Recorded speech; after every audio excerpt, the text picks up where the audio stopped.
First up, we got the Florida Project. So it's a 2017 movie, I guess, starring Willem Dafoe.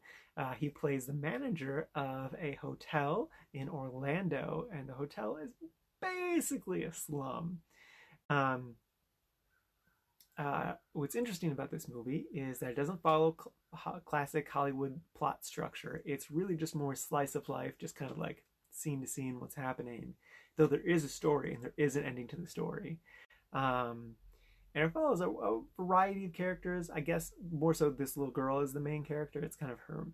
You see her and her friends and her mom. Um, and what's really interesting too is that all the actors, all the people in the movie, besides Willem Dafoe and a couple others, are not actors. They're just people that the director found and was interested. And really, they all did incredible. They did so good, especially this little girl. They knocked it out of the park. And then going off of that, a lot of the movie was improvised.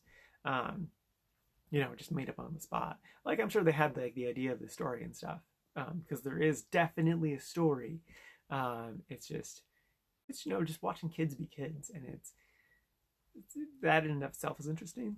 But then a reason why this movie really I connected with this movie so much is because it's just you're watching people in a really shitty situation deal with it. And I remember so vividly growing up, like knowing people like this little girl who's trying to make the best of this bad situation, or people like her mom who are like, everything is not her, nothing is ever her fault, and she's blaming everything on you, and you're either a sucker or you're a prick to her, basically. And it's like, it's so painful because I'm just like, I know people just like this, and it's so rough and raw, and it's painful. But yeah, it's an incredible movie, and I really, really loved it. Just be prepared. You're not watching classic Hollywood structure plots. You're mostly just kind of watching people live their lives. But I definitely recommend this one. I remember hearing about it when it came out, but it didn't play in this area, so I couldn't watch it. Classic small town Wisconsin. Moving on to The Witch. So this is a 2015 movie starring Anya Taylor-Joy. You might remember her from when I talked about Thoroughbreds or when I saw Emma. But yeah, the basic premise of this movie is it's 1630s New England. This family gets kicked out of a colony and they have to start a life on their own. And just kind of watching this really religious family kind of go crazy in the wilderness. Um, so I enjoyed this movie. I definitely enjoyed this movie. Obviously, it's a one-word title movie, and you hopefully remember how I feel about one-word title movies. I don't know why I got something in there. Yeah, if it was just called The Witch, I would really hate it. I hate that idea just in general. Witch is such a generic word that can apply to thousands of movies. Um, and I feel like The Witch in general, that just doesn't apply to this movie. Like yeah, there's witch stuff happening, or maybe happening. It's happening in it, but it's much more than that. There's a character called Black Phillip, and I think that would have been a great title for this movie. It's different, weird. Though going back to this, I like that it's on the posters. It's at least called The Witch. So the reason it's VV is because in 1630s New England the W wasn't that common, so they used two V's. Um, and actually, I'd like that as long as you pronounce it the silly way that I'm pronouncing it. That countless other I didn't come up with that joke.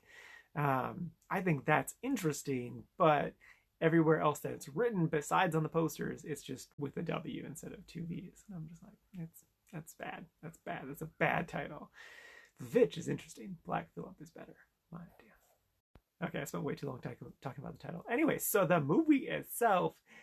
So I really didn't care for the story. It didn't feel that interesting or original, which makes sense because it was taken from like a bunch of like eyewitness accounts from back in 1630s, like that era New England. So I've probably seen a bunch of those stories in other stuff before. But what I did really like about the movie was the performances. Obviously, Anya Taylor-Joy did great because she's just phenomenal. But then, like her younger siblings in the movie were incredible. I think there's a boy who has a big focus of the movie. He's probably like between 10 and 12. He's amazing. He does like this exorcism scene that's just wonderful. And then like there's these two twins who are let's just say 6 years old. And they are so great and so creepy. Like when they're singing stuff, it's just like, you're awful, but so good. So yeah, so even though I didn't really care for the plot, though I did like the ending, um, the performances really elevated the movie for me. So I ended up putting it in quite liked. Yeah. And finally, Mary, Queen of Scots. I don't know why I'm doing a voice. Anyway, so this is a 2018 movie starring Saoirse Ronan. You have no idea how long it took me to get her name right. I don't even know if I got it right. And also Margot Robbie. And it focuses on Mary, Queen of Scots, who is the Queen of Scotland back in the day. And then Margot Robbie is Queen Elizabeth. Remember seeing the poster for this movie, and I was like, Saoirse Ronan, I'll go watch that movie. That looks amazing. And then I saw the reviews, and I was like, oh, well, I guess I'm not going to go watch this movie. But then I saw it was on HBO the other day, and I was like, all right, let's give it a shot. Maybe it's not that bad. And then like it started with this text kind of explaining their relationship / what Mary had been up to.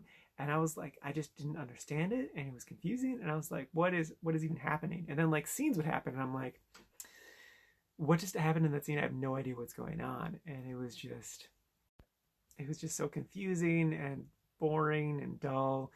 And near the end of the movie, I looked up like Mary's Wikipedia page, and I read like the first bit of summary stuff, and I legit enjoyed that minute of me reading that paragraph more than I did the entire movie.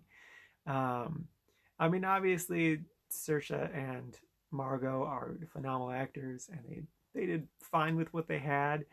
It just wasn't a good movie. I did like Mary had like this cool battle armor at one point. I really like that because I'd love to own that armor. Also, the director is used to doing plays, Shakespearean plays, where she colorblind casting, and so she did that with this movie. But like it's weird, and it takes me out because it's just like, oh, there's a bunch of minorities in this queen's court. That's just strange. Like generally historical movies try to be historical accurate, and like I do want those actors to get roles, like big roles and stuff. It just feels weird and out of place when it doesn't make sense. And also like what I didn't like was like Mary's like this big feminist in the movie, and I'm like, yay, feminism. I'm feminist, but like, was Mary actually a feminist, or is that just like the slant they want to have on this movie? And then like actually looking her up on the Wikipedia page, like Mary, her life is like hugely debated as to what happened and who she was as a person, because there was so much propaganda and misinformation about her. And I think they easily could have made a much more interesting movie just by like almost making like two movies, like one where you're showing like her being a really good person, one being where she was kind of being a shitty person, just like which one is actually true, which one's really happening, we don't know, and that's interesting. Kind of like that one scene in I, Tonya where there was like the fight happening, and we saw it first from like Tanya's perspective, where like she was being abused, and then we saw it from the husband's perspective, and he was being abused, and like just a movie like that where it's just like it's super unreliable narrator. We don't know what actually happened, who's telling the truth, who's full of shit. Like that would be great. I think that'd be perfect. Instead, we have this boring fest of lameness. Yeah, I didn't care for it. I didn't hate it though, but I did not care for it. That's it. That's all I got. Bye.